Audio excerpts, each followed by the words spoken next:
जी मैं इस वेले बद्दोमली के स्टेशन पर मौजूद हाँ।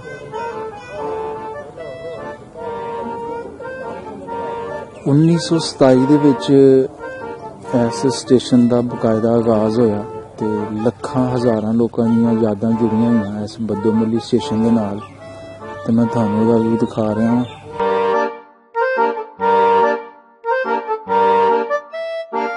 वो बद्दो नामी बंदा सी।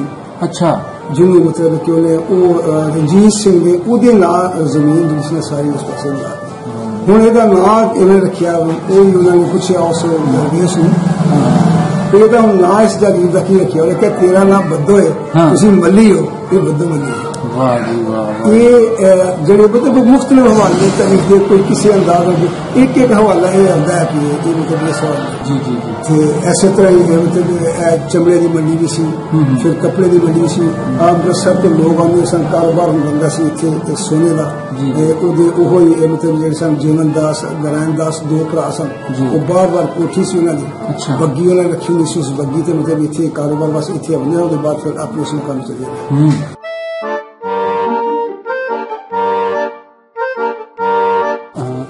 तो नहीं तुहानू पता है दुकान कि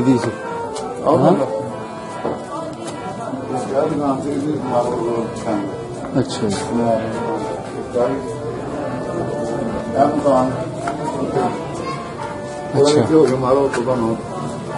हाँ वाह जी वाह। जी मैं इस वेले बद्दोमली शहर के विच मौजूद हाँ।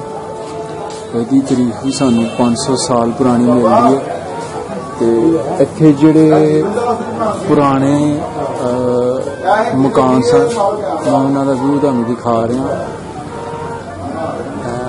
मैं तुहानूं दिखा रहा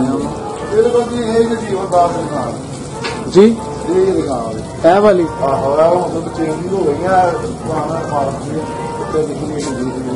जी जी जी जी हाँ जी जी जी सराफा का बाजार सी बिल्कुल बिल्कुल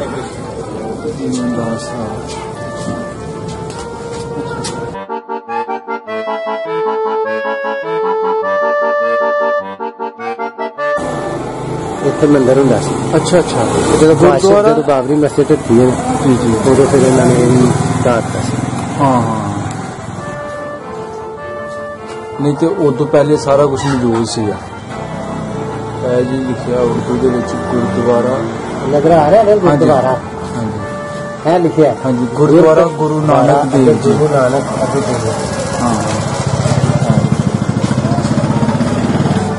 हाँ जिस जगह हम मकान बन गया इस जगह सी मंदिर ये उसी शक्ल च ही है ये बाद च तब्दीली कोई नहीं आई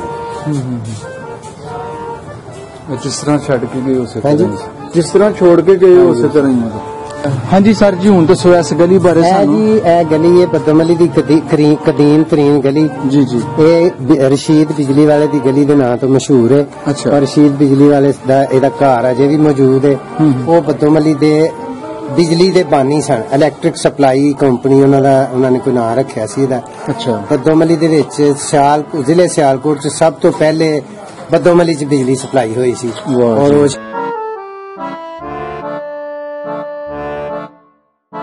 नवे बन गए तो दरवाजे ढह गए लेकिन ये दरवाजा भी इस जगह भी दरवाजा होंदा सी ते ए गली जिहड़ी आले जिहड़ा नाम सी ऊंची गली दे नाम तो मशहूर है जी जी तो ये सब ऊंची गली दी बाकी नूं महफूज करन लई दरवाजा हुंदा सी रात नूं ये भी बंद जी जी ठीक बहुत वधिया ठीक है ये जी अलहमदुलिल्लाह साडे बद्दोमली दे लोगां दा एक एजाज है जो अपने मुहसनां नूं भुलदे नहीं ते एहसान फरामोश नहीं। अलहमदुलिल्लाह बद्दोमली दे मली बरादरी दे जिहड़े बुजुर्ग सन बद्दोमली जिन्हां दे नां ते साडे कस्बे दा नाम मशहूर होया ਇਹ ਉਹਨਾਂ ਦਾ ਮਜ਼ਾਰ ਪਾ ਕੇ ਔਰ ਅਲਹਮਦੁਲਿਲਾ ਇਹਦੀ ਜਿਸ ਤਰ੍ਹਾਂ ਕਿ ਦੀਗਰ ਬਜ਼ੁਰਗਾਂ ਦੀ ਤਾਜ਼ੀਮ ਇਕਰਾਮ ਵਾਸਤੇ ਲੋਕੀ ਕੰਮ ਕਰਦੇ ਨੇ, ਇਸੇ ਤਰ੍ਹਾਂ ਹੀ ਇਹਨਾਂ ਦੀ ਤਾਜ਼ੀਮ ਔਰ ਇਕਰਾਮ ਵਾਸਤੇ ਵੀ ਇਹ ਮਕਬਰਾ ਸ਼ਰੀਫ ਬਣਾਇਆ ਗਿਆ ਔਰ ਹਰ ਸਾਲ ਇਹਨਾਂ ਦਾ ਇੱਥੇ ਉਰਸ ਮਨਾਇਆ ਜਾਂਦਾ ਹੈ।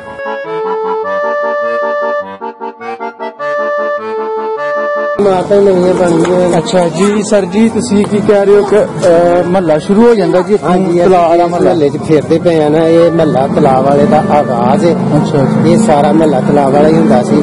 ਜੀ ਜੀ। ਇੱਧਰ ਨੂੰ ਤੁਸੀਂ ਦੇਖੋ ਨਾ, ਕੈਮਰਾ ਤੁਹਾਨੂੰ ਦਰਖਤ ਨਜ਼ਰ ਆਏ।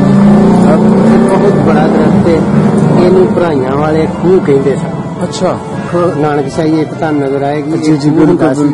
ਅੱਛਾ ਅੱਛਾ। ਇਹ ਹੁਣ ਉਹਨਾਂ ਨੇ ਵਕਤ ਦੇ ਨਾਲ ਨਾਲ ਪੂਰਿਆ ਗਿਆ ਹੈ। ਜੀ ਜੀ। ਤੇ ਇਹ ਰੁੱਖ ਵੀ ਜਿਹੜਾ ਬੋਰਡ ਦਾ ਦਰਖਤ ਹੈ ਵੀ ਪੁਰਾਣਾ ਹੈ? ਹਾਂਜੀ, ਬਹੁਤ ਪੁਰਾਣਾ, ਕਿਆਵੇਂ ਪਾਕਿਸਤਾਨ ਤੋਂ ਪਹਿਲੇ ਦਾ। ਅੱਛਾ ਅੱਛਾ। ਇਹ ਭਰਾਈਆਂ ਵਾਲਾ ਖੂਹ ਮਸ਼ਹੂਰ ਸੀ। ਤੁਸੀਂ ਦੇਖਿਆ ਆਪਣੀ ਹੋਸ਼ ਦੇ ਵਿੱਚ ਖੂਹ ਚੱਲਦਾ? ਖੂਹ ਚੱਲਦਾ ਵੇਖਿਆ ਜੀ। ਅੱਛਾ ਅੱਛਾ। ਇਹ ਟਿੰਡਾਂ ਵਾਲਾ ਖੂਹ ਹੁੰਦਾ ਸੀ ਤੇ ਟਿੰਡਾਂ ਦਾ ਪਾਣੀ। ਵਾਹ ਜੀ ਵਾਹ।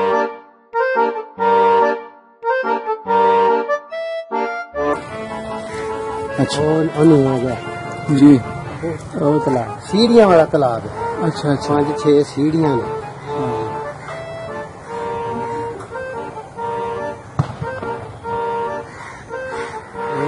ਪਤਾ ਨਹੀਂ ਐਸੇ ਕਿੱਥੇ ਨਹੀਂ ਤੇ ਤਾਂ ਮੈਂ ਦੇਖ ਰਿਹਾ ਇੱਥੇ ਅਖਾੜਾ ਛਾੜਾ ਵੀ ਬਣਾਇਆ, ਭਲਵਾਨੀ ਚਲਵਾਨੀ ਦਾ ਵੀ ਇੱਥੇ? ਹਾਂਜੀ, ਇਹ ਜੀ ਪਹਿਲਾਂ ਤੇ ਕੋਈ ਨਹੀਂ ਸੀ ਹੁੰਦਾ, ਲੇਕਿਨ ਖਾਲੀ ਜਗ੍ਹਾ ਵੇਖ ਕੇ ਤੇ ਕੁਝ ਸ਼ੌਕ ਰੱਖਣ ਵਾਲੇ ਮੁੰਡਿਆਂ ਨੇ ਇੱਥੇ ਜਗ੍ਹਾ ਖੋਦ ਕੇ ਤੇ ਆਪਣਾ ਭਲਵਾਨੀ ਦਾ ਮਰਕਜ਼ ਬਣਾਇਆ ਤੇ ਇੱਥੇ ਸੈਕੰਡ ਟਾਈਮ ਆ ਕੇ ਤੇ ਮੁੰਡੇ ਖੇਡਦੇ ਨੇ ਤੇ ਭਲਵਾਨੀ ਕਰਦੇ ਨੇ, ਭਲਵਾਨੀ ਦੇ ਗੁਰ ਸਿੱਖ ਦੇ ਸਿਖਾਉਂਦੇ ਨੇ। ਬਹੁਤ ਵਧੀਆ। ਇਹ ਵੀ ਇੱਕ ਅੱਛੀ ਤਬਦੀਲੀ ਹੈ। ਮੈਂ ਸਮਝਦਾ ਕਿ ਨੌਜਵਾਨ ਨਸਲ ਨੂੰ ਨਸ਼ੇ ਤੋਂ ਤੇ ਭੈੜੀਆਂ ਲਾਹਨਤਾਂ ਤੋਂ ਬਚਾਉਣ ਵਾਸਤੇ ਅਗਰ ਉਹਨਾਂ ਨੂੰ ਖੇਡਾਂ ਵਾਲੇ ਪਾਸੇ ਪਾ ਦਈਏ ਜੀ ਜੀ ਤੇ ਜਿਹੜਾ ਟਾਈਮ ਉਹਨਾਂ ਕੋਲ ਫਾਲਤੂ ਹੁੰਦਾ ਹੈ ਉਹ ਗਲਤ ਕੰਮਾਂ ਦੀ ਬਜਾਏ ਇਹੋ ਜਿਹੇ ਕੰਮਾਂ 'ਚ ਸਰਫ ਕਰਨ ਤੇ ਉਹਨਾਂ ਨੂੰ ਆਪ ਨੂੰ ਵੀ ਫਾਇਦਾ ਤੇ ਕੌਮ ਨੂੰ ਵੀ ਫਾਇਦਾ।